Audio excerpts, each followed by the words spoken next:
ஜனான்பு வணக்கம். வேப்புன்றது என்னன்னு தெரிஞ்சுட்டா யார் சப்பாத்தி பண்ணாலும் அது சாஃப்டாக தாங்க வரும். சப்பாத்தி மாவு பிசைஞ்ச போதே நமக்கு ஒரு கன்ஃபியூஷனாக இருக்கும்ல, நல்ல பசையாக விட்டோமோ அதனால தான் இது ஹார்ட் ஆகிடுச்சோ, இல்லை தண்ணி நிறைய ஊற்றினா ஏதாச்சும் ஒன்று விஷயம் மைண்டில் ஓடிக்கிட்டே இருக்கும். இந்த வீடியோவில் நான் உங்களுக்கு ரொம்ப எளிமையாக வீட்டில் இந்த மாதிரி ஒரு டம்ளர் இருக்குல்ல, இந்த மாதிரி டம்ளரில் ஒரு டம்ளருக்கு நான் மினிமம் ரெசிபியே பண்ணுறேங்க. இதுலேருந்து நீங்கள் ஈஸியாக நீங்கள் கன்வெர்ட் பண்ணி உங்களுக்கு எவ்வளோ தேவையோ நீங்கள் பண்ணிக்க முடியும். ரொம்ப சுலபமாக ஈஸியாக சயின்ஸோடு நான் சொல்லித்தரேன். வாங்க உடனே ஸ்டார்ட் பண்ணிடலாம். ஒரு டம்ளர் கோதுமை மாவை நான் இப்போ சேர்த்துக்கிறேன். இந்த டயத்தில் வேப்புன்றது என்னன்னு தெரிஞ்சிட்டா உங்களுக்கு ஈஸியாக இருக்கும். வாட்டர் அப்சார்ப்ஷன் பவர் தான் இந்த வேப். கோதுமையோடது வாட்டர் அப்சார்ப்ஷன் பவர் 70%.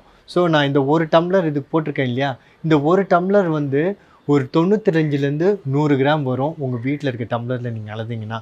ஸோ இதுக்கு 70%ன்னா 70 ml தண்ணியை ஊற்றினா இதுக்கு பர்ஃபெக்டாக இருக்கும். ஸோ இப்போ நான் வந்து என்ன பண்ணிக்கிறேன், இந்த மாவுக்கு தேவையான உப்பை சேர்த்துக்கிறேன். இதை போட்டு நல்லா மிக்ஸ் பண்ணிவிட்டு ஒரு சின்னதாக குழியை பறிச்சுட்டு அதில் நான் வந்து 1 டீஸ்பூன் நான் ஆயில் சேர்த்துக்கிறேன். சேர்த்துட்டு எந்த டம்ளரில் அளந்தோமோ அதே டம்ளருக்கு அரை டம்ளர் நான் தண்ணியை சேர்த்துக்கிறேன். அப்புறம் இந்த தண்ணியில் கொஞ்சம் கொஞ்சமாக நம்ம மாவை அப்படியே மிக்ஸ் பண்ணிக்கலாம். சில பேருக்கு டவுட் வரலாம், 70% சொன்னீங்க, அப்போ கண்டிப்பாக ஒரு 3/4 டம்ளராக தண்ணி ஊற்றணும், நீங்கள் என்னென்னா அரை டம்ளர் தான் ஊற்றிருக்கீங்க. கண்டிப்பாக இந்த டவுட் உங்களுக்கு வரலாம். ஒன்றுமே பெரிய விஷயம் இல்லைங்க. கோதுமையோட அளவு உபரி அளவு வந்து கொஞ்சம் ஜாஸ்தியாக இருக்கும். ஒரு டம்ளர் போட்டால் தான் அதுக்கு 100 கிராமே வரும்.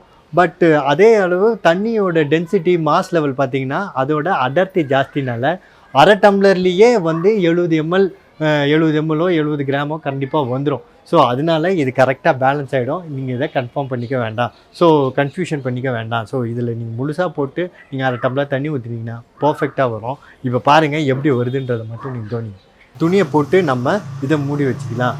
கோதுமையில் க்ளூட்டன்ற ப்ரோட்டீன் இருக்குங்க, அதை ஆக்டிவேட் பண்ணுன்னா 20 நிமிஷமாவது நம்ம கன்ஃபார்மாக ஊற விடணும். ஸோ அதனால் இது அப்படியே ஊறிட்டு இருக்கட்டும். ஸோ இந்த மீன் டயத்தில் இன்னொரு டிப்ஸும் நான் சொல்லிடுறேன். எல்லாருக்குமே நமக்கு வந்து ஒரு மைண்ட் செட் இருக்குது, சப்பாத்தி வந்து அப்படியே பூரி மாதிரி அப்படியே உப்பி வந்தால் தான் அது சப்பாத்தி அப்படின்னு நினைக்கிறோம்.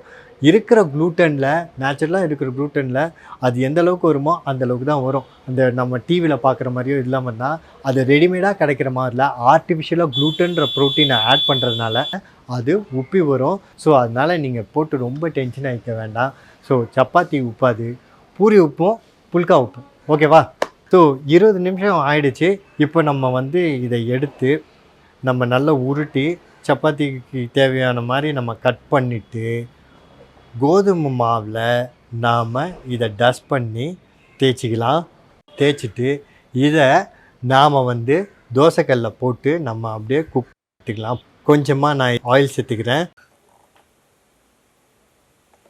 ஒரு துணி எடுத்து இந்த மாதிரி உருட்டி அதை சப்பாத்தி எந்த இடத்துலலாம் படலையோ இந்த மாதிரி ஒத்தி நீங்கள் அப்படியே எடுத்திங்கன்னா சப்பாத்தி ஈவனாக எல்லா இடத்துலையும் குக் ஆகும். ஒரு பர்ஃபெக்டான ஒரு சூப்பரான சப்பாத்தியும் வந்துடும்.